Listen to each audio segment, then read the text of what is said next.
Felix, the owner of a large IT company, was a powerful man in every sense of the word, both physically and mentally. He was a burly, tall man who somehow always reminded people of a bear. Big, with a good-natured expression. But what might cross his mind the next moment was anyone's guess. Felix absolutely loved celebrations. He genuinely believed that all these company parties and team-building outings brought the staff together into a unified team capable of moving mountains at work. It must be said that Felix's desire to unite the team was successful, but not entirely. Everyone bonded, so to speak, in their own groups. Programmers stuck with programmers, accountants and economists chatted amongst themselves too. But the center of the universe was Sophia, the boss's secretary. She was the one everyone from every department gravitated toward, as she was the closest to the power. Into this already tight-knit group one day came a young cleaning lady named Pamela. Pamela was a simple girl, without any ulterior motives. In the orphanage where she was raised, no one taught her etiquette. So, after briefly nodding to the security guard at the entrance, she confidently marched straight to the office with the sign, CEO Felix. "Miss, hold on, where are you going?" The guard called after her, trying to stop the visitor. "Do you have an appointment?" Pamela, without stopping, shook her red hair and shouted over her shoulder a phrase that left the poor guard in a mild stupor. "Why? Don't worry, I came on my own." While the security guard was processing what was happening, she had already decisively pushed the heavy oak door and practically fell into the director's office. As is customary among bosses, he was sitting at his desk, eyes glued to his laptop. "Hello. I'm here," Pamela cheerfully announced, staring directly at the director with her green eyes as if he had long invited her over and she was wondering why there were no flowers and flags prepared. Felix looked up from his monitor in surprise and stared at the visitor. A deep thinker's crease appeared on his broad forehead. The director tried to remember when he had invited this little girl in old torn jeans, worn-out sneakers, and a stretched-out sweater. But a second voice reproachfully sounded somewhere in his brain. "They greet you by your clothes, but they see you off by your mind." That's what he was taught in childhood. "Remind me, please, what was our meeting supposed to be about?" Felix inquired politely. "I need a job," Pamela stated proudly, lifting her nose high. Felix immediately smiled as if he had won a plane in a lottery. "Oh, if it's about a job, that's not for me. You need to go to the HR department. It's in another wing of the building." But the audacious girl didn't even let the CEO finish his sentence, interrupting him halfway. "I've been there. They told me there's nothing for me, but I really need a job. You don't want me to starve to death right on the steps of your office, do you?" Felix was somewhat taken aback by her boldness. "Why mine?" he managed to say. "Well, at least because I'm hungry and need to eat." Strangely enough, Felix liked her straightforwardness. He called in his secretary and ordered, "Sophia, please make a cup of strong sweet tea and 3 sandwiches for our guest." "No, better coffee and 6 sandwiches," corrected the impudent girl. Felix indulgently nodded and said, "Yes, Sophia, coffee and 6 sandwiches then." Sophia didn't respond. She wasn't used to contradicting her boss, but her face showed such arrogance and disdain towards the red-haired ragamuffin sitting opposite the boss that her thoughts were clear without words. Sophia snorted and proudly walked out of the office on her thin heels. Pamela didn't hesitate to speak her mind, meanwhile focusing on the coffee and sandwiches. "How do you put up with that? If I had snorted like that in front of our Veronica, I would have gotten a smack on the head." "Who is Veronica?" Felix asked, watching how deftly the guest was handling the coffee and sandwiches while dialing the HR manager's number. "Veronica, the director of our orphanage." "Oh," Felix joked. "Then I urgently need to invite her to be my deputy." "Who do you want to invite as deputy?" came the voice of Nellie, the head of HR, over the phone. "I'm just kidding. Nellie, dear, did a girl come to see you about a job today? Yes, a redhead. And we have absolutely nothing available. Felix listened carefully to everything the HR manager explained, jotted something down on a piece of paper, and looked up at Pamela, who had finished all the food and was now lounging in the chair with a completely satisfied look. You see, the thing is, we don't have much turnover, and at the moment there's only one vacancy, a cleaning position. And that's just for the duration of the main employee's maternity leave, he told the visitor in an apologetic tone. Pamela nodded happily. That'll do for me. Then go back to Nellie, fill out the application, and I'll let her know right now. And that's how Pamela got her first job. She tried to do everything well, cleaning and scrubbing, but bonding with this close-knit team was another matter. Thanks to the vengeful Sophia, everyone called her the cleaning rag behind her back because she always wore the same clothes and never even visited the cafe, instead eating a sandwich in her corner during lunch. I'm amazed at such stinginess, exclaimed Sophia, rolling her pretty eyes to the ceiling and fluttering her false eyelashes. We all get paid well here, she could at least afford a decent lunch at the cafe. They were indeed paid well. Felix was a generous man, maybe even excessively so. But Pamela needed money badly. The thing was, Pamela was caring for her younger sister, also an orphanage graduate, whom she supported by denying herself everything. Pamela hoped that Maria would eventually become a doctor, as their mother had once dreamed. Of course, Pamela had her own secret dreams. One of them was that dress with a price tag full of zeros displayed in the window of a fancy store next to their office. Every time she passed the window, Pamela would stop and admire the dress. It was extraordinary, a noble shade of blue, short in the front, revealing her knees, and long in the back. She imagined herself walking in that dress, her head held high like a queen, with everyone looking at her in silent admiration. Oh look, our cleaning rag is admiring a Versace dress. Has she suddenly developed taste? Sophia's loud voice and the chorus of laughter from other employees broke Pamela's reverie. But the worst part was that Felix, who had just approached and noticed the group of his employees gathered at the store window, witnessed this humiliation. For some reason, Felix's opinion mattered to Pamela. Sophia. He suddenly growled, rather bear-like, at the secretary, something he had never done before. Come to my office when you get back, and the rest of you, back to work. Sophia left the boss's office with tear-streaked eyes and, fuming, muttered, I'll get back at him. She plopped down at her desk and demonstratively started playing solitaire on her computer. This incident was soon forgotten. The May holidays were coming up, and Felix announced to everyone that he had booked rooms at a countryside resort for the break. A resounding 3 cheers rang out. Only Pamela stood modestly on the sidelines, convinced that nobody would notice a mere cleaner like her. But Felix wasn't one to overlook anyone. As if reading her thoughts from afar, he turned to her and added specifically for her. Pamela, this invitation is for you too. You're as much a part of our team as anyone else. And if you want to bring a family member, feel free. What happened, Pamela?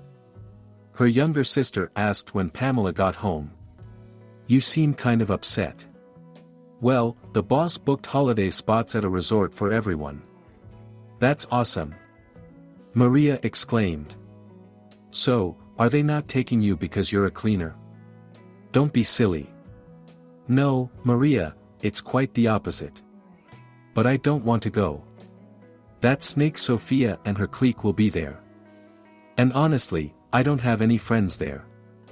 Pamela, you have to go. Out of principle. Ignore them all and just enjoy the sun, nature, the river, everything there. Pamela thought it over and decided her sister was right. After all, she and Maria had seen so little good in life since their mother passed away. Maria, come with me. The boss said we can bring family. No, Pamela, we've already made plans with our friends. The day arrived, and all the colleagues gathered outside the office with their bags. They joked and laughed while waiting for the bus, and this time, Sophia didn't bother Pamela, only occasionally casting angry glances and whispering with her office friends. Pamela just sat on a low wrought iron fence, turning her face to the sun.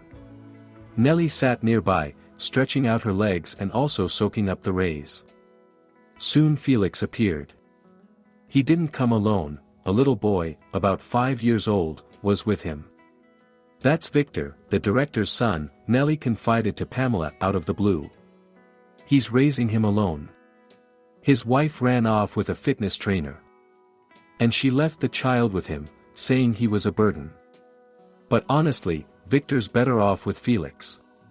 He's a good dad." Pamela felt a deep sorrow for Victor. No matter how good a father Felix was, growing up without a mother made him a half-orphan.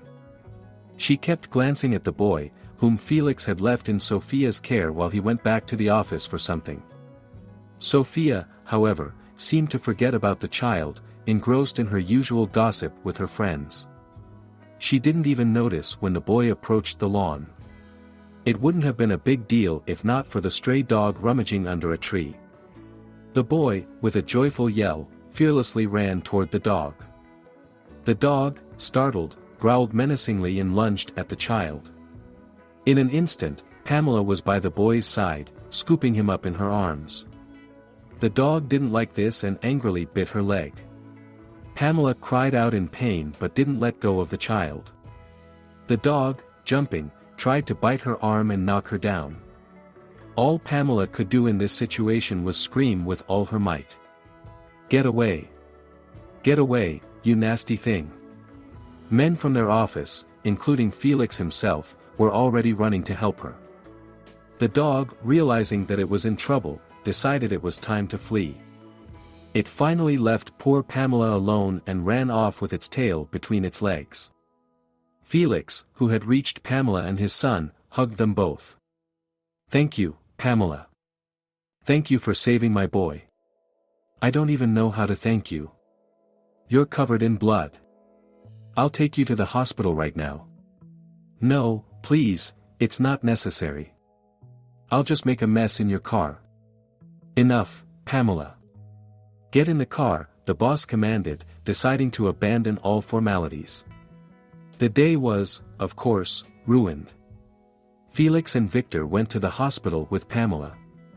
The others decided that going out to have fun in such circumstances would be disrespectful. Of course, Sophia, in her usual nasty manner, tried to say that she wasn't about to respect some cleaner, but most of the team didn't support her today. She had no choice but to accept that she'd have to quickly change her plans for the holiday. The dog had bitten Pamela quite badly. She needed stitches on her hands and legs, and had to get painful injections. While Pamela was in the hospital, Felix and Victor often visited her. One day, just before she was discharged, the boss brought her a box wrapped in fancy, rustling paper. "Pamela, Victor and I decided to give you a small, modest gift.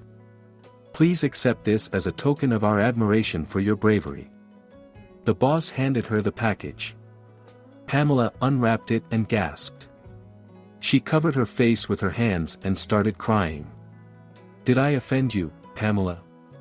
"No. I mean, yes. Where would I wear something like this?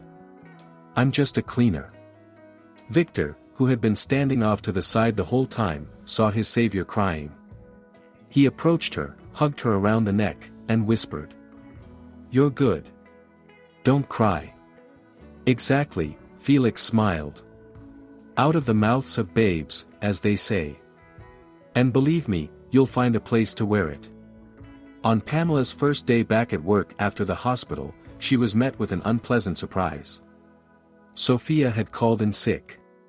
She called Felix that morning, told him she had the flu, and hung up. The boss silently stared at the phone, his brows furrowing. Her illness couldn't have come at a worse time. There were important negotiations today, a meeting in an informal setting at a restaurant. Felix, deciding that no one is irreplaceable, called another girl, one of Sophia's friends who sometimes filled in for her. But she, too, had the flu. Two other friends of Sophia's were also down with the flu. This is like a plague has hit the firm today. Felix grumbled, putting down the phone and thoughtfully watching Pamela dust his office.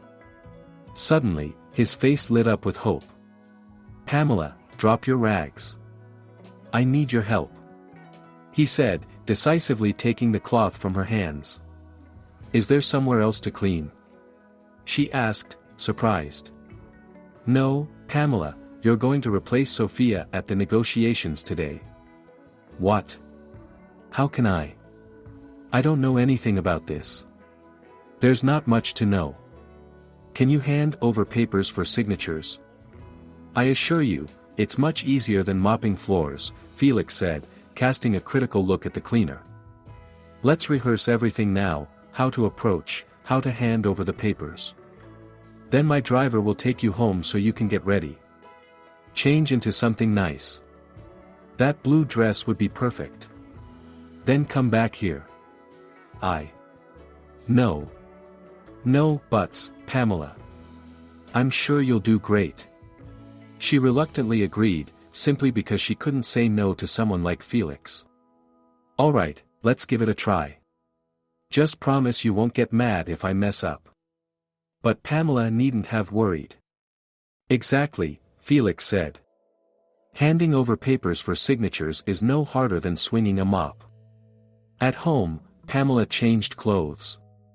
Her younger sister helped her with her hair. When everything was ready, a completely different person looked back at her from the mirror. "Pamela, you look like a princess," Maria exclaimed. Felix paced nervously in his office. The representatives from the major company were due to arrive any minute, and Pamela still wasn't there. He kept glancing out the window to see if her car had arrived. "Here I am," a soft voice suddenly said from the door. Turning from the window, Felix was stunned. Standing before him was a stunning beauty. He had to compose himself quickly as the other participants of the meeting started entering the office. Everything went wonderfully. Pamela didn't mix anything up and behaved impeccably. When it was all over, Felix drove her home, walked her to her building, and said as they were parting, "Pamela, how would you feel about taking on a different position? A secretary? No, Pamela. Become my wife." "Just like that?" "Well, not just like that. I think I've loved you ever since you burst into my office demanding coffee and sandwiches." Now, their family was happy. And Victor was happy too. He finally had a mom, and no dog scared him anymore. Aunt Maria was there as well. Plus, his dad promised that soon he would have a little brother. Victor couldn't wait for their wonderful future together.